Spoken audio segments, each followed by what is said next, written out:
Sí, buenas noches. Podemos empezar.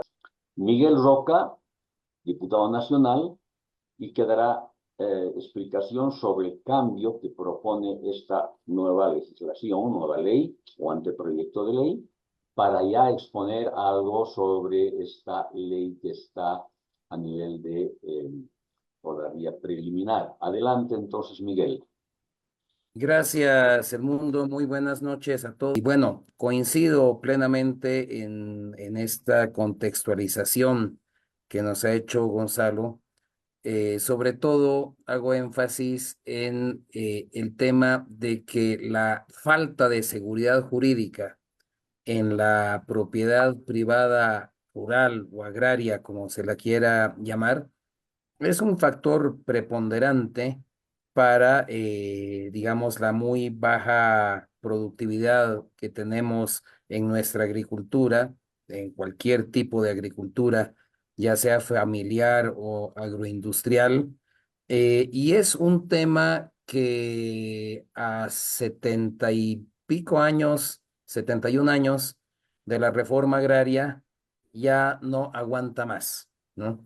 La lógica de la reforma agraria, y yo voy mucho a provincias en el altiplano, de que el campesino que fue dotado de tierra era analfabeto y por lo tanto era un sujeto, o sea, una persona, más bien un individuo sujeto al abuso de gente con mayor educación, de antiguos terratenientes, etcétera, y por lo tanto tenían que estar bajo el tutelaje del Estado y por eso eso de que la tierra era inembargable, indivisible, intransferible, a 71 años de eso, nuestras áreas rurales son absoluta y totalmente diferentes. Para empezar, ya el número de gente que vive en las áreas rurales es una minoría, y estamos en un momento realmente que la lógica que viene de esta reforma agraria, acentuada, como bien lo mencionó Gonzalo, por la ley INRA, y además exacerbada de una manera horrible por la Constitución del 2009,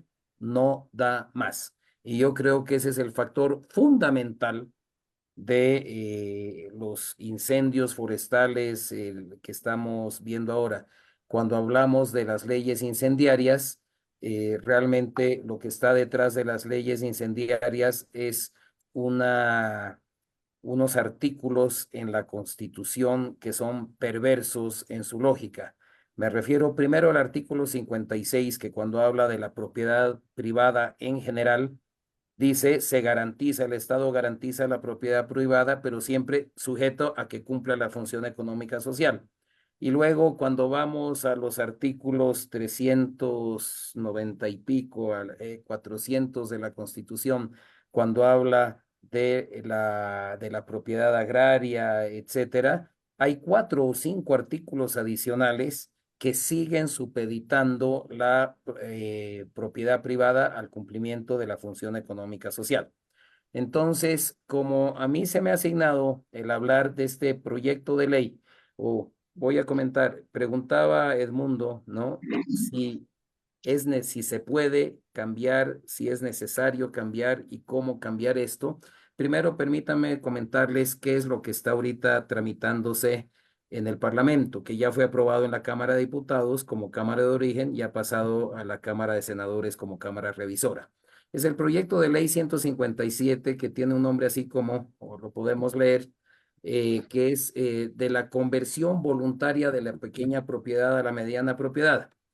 La Constitución, este es uno de los grandes candados, dice que la pequeña propiedad es inembargable e indivisible.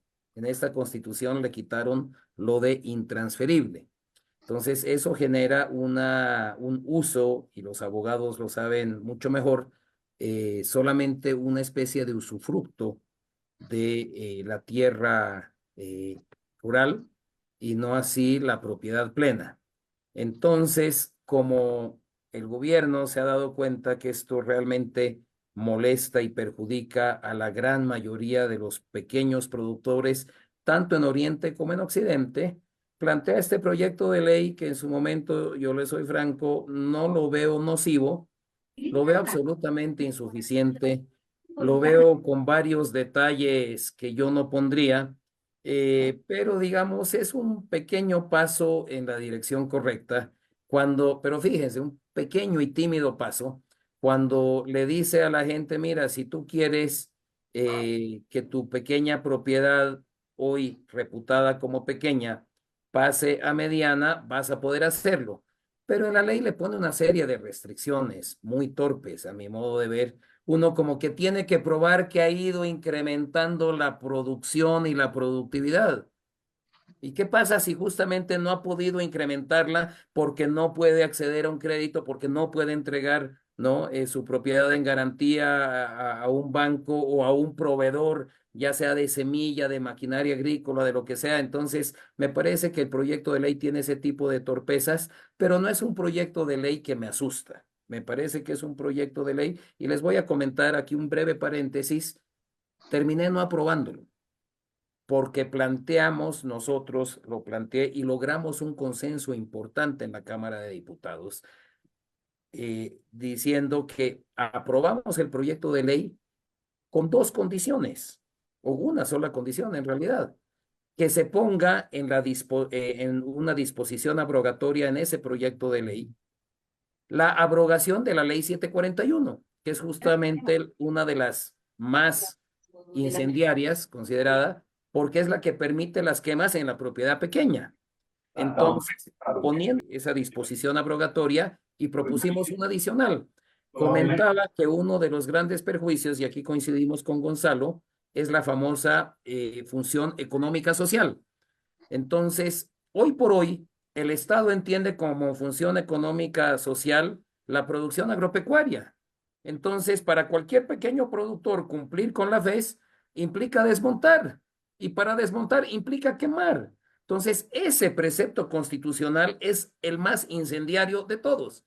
Entonces, nosotros encontramos la manera, y fue de gran consenso, decir, ponerle una disposición adicional o inclusive, no, ponerle un párrafo cuarto en un artículo donde iba muy bien y decir, el Estado deberá considerar como parte de la función económica social los servicios ecosistémicos y medioambientales que da el bosque en pie, como la regulación del clima, los ciclos de agua y también, obviamente, los recursos económicos del bosque en pie, como sus frutos, como la castaña, como el cacao, como en fin, tantas cosas.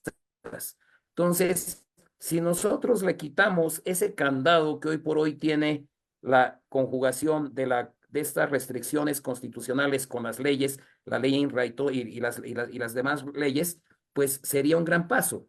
Esa propuesta, que fue formalizada en una carta, lo digo con mucho orgullo, la firmamos diputados de oposición, diputados del MAS del bloque lista, diputados del MAS del bloque arcista. Y yo estaba muy contento porque parecía que en una misma se iba a aprobar la abrogación de la 741. Esto era antes de que se hubiera aprobado en el Senado. Las negociaciones políticas, y no lo entiendo, pero al final, y no quiero aquí hacer polémica política, pero me llamó la atención que el jefe de bancada anunció, después del cuarto intermedio, anunció que CC iba a votar a favor de la ley sin ningún condicionamiento.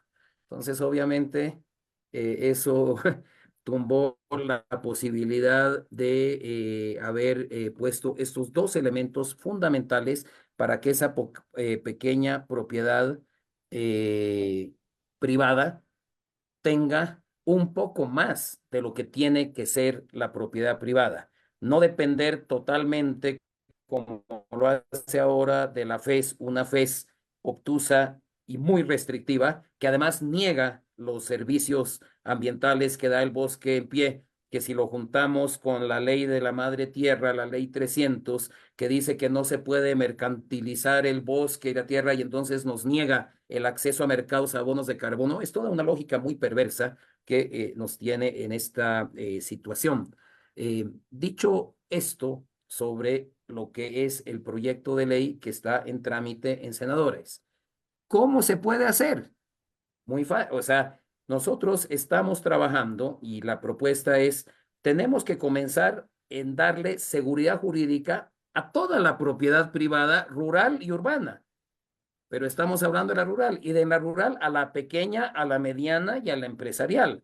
Yo he hablado con gente desde San Julián y Cuatro Cañadas, interculturales, gente en el altiplano, productores, como grandes productores agroindustriales de soya, gente de la CAO de Anapo, como ganaderos pequeños, medianos y grandes en el Beni, y todos se quejan exactamente de lo mismo, de la falta de seguridad jurídica de la propiedad rural. Entonces, ese es el primer punto. Y ya la forma de hacerlo, ya he dicho, Fíjate en el cambiar, tiempo. termino con esto, ampliar lo de la FES y lo otro, hacer en una ley que la propiedad, la pequeña propiedad la defina el municipio con una ley municipal, no el INRA con el resabio centralista que es ahora. Bien, si retomamos las ideas centrales, Gonzalo dice, no tienen propiedad de la tierra. Miguel dice, ya las normas no dan más. Y ambos coinciden en que son normas incendiarias, sobre todo por el bosque. También recordar que las preguntas que habíamos hecho era, ¿es posible cambiar la legislación? ¿Es necesario hacerlo? A eso ya han hecho algunas propuestas. ¿Cómo se lo puede hacer? Y finalmente, ¿hacia dónde apuntan esta iniciativa?